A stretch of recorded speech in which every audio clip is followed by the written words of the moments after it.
if you get to experience organic chemistry, one of the major topics of Organic 1 will be that of resonance. And so I want to give a little bit of an introduction to it, plus it relates to all these formal charges, these possible Lewis structures we were looking at for the formal charges.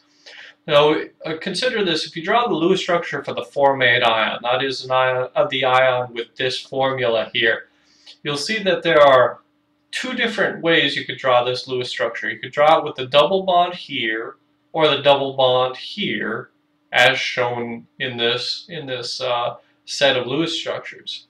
This little double-headed arrow is a very important little arrow here. And that says that these two are what are called resonance structures.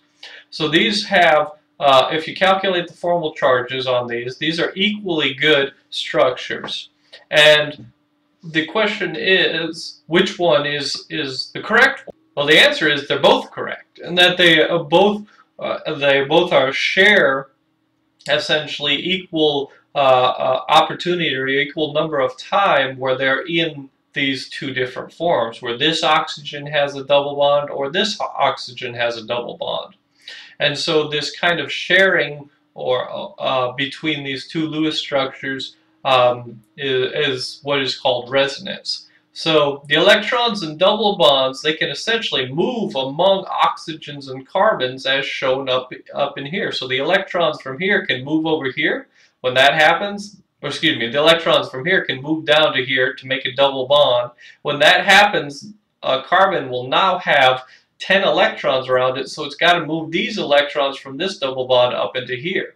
And then when it's up in here, it can move back down into this to make this a double bond. And these electrons will now then move back as lone pair electrons.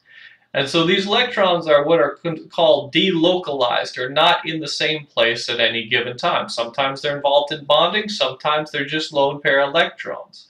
And down here we have actually two different Lewis structures for benzene. So this is benzene right here, shown with double bonds. You'll notice carbon has an octet around it. Hydrogen, of course, does not get an octet. It's in the first row. And so these down here are two different resonance structures for benzene.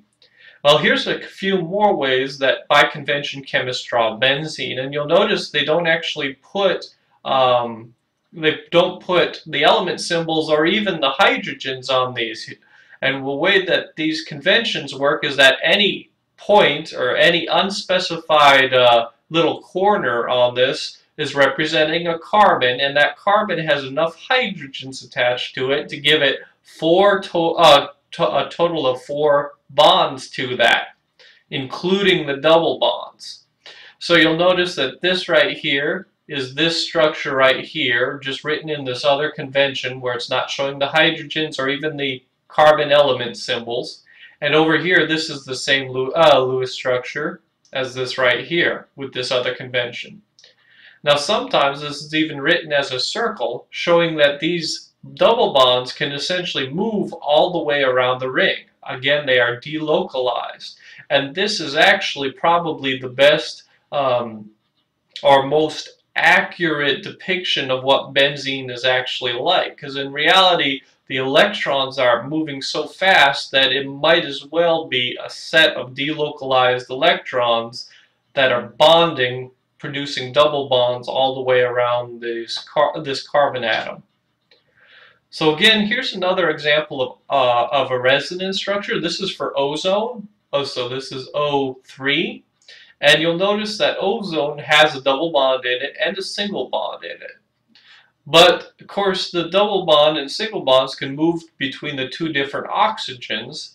And the question is, well, which one is more accurate, or does it actually look like this? And the answer is, based on observation, the structure of these bonds are always identical. That is, they're always the same length. Remember, I mentioned that double bonds are shorter than single bonds, and triple bonds, of course, are shorter than double bonds.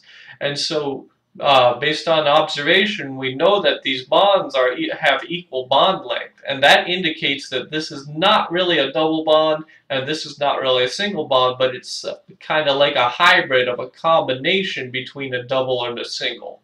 or again, it's got delocalized electrons.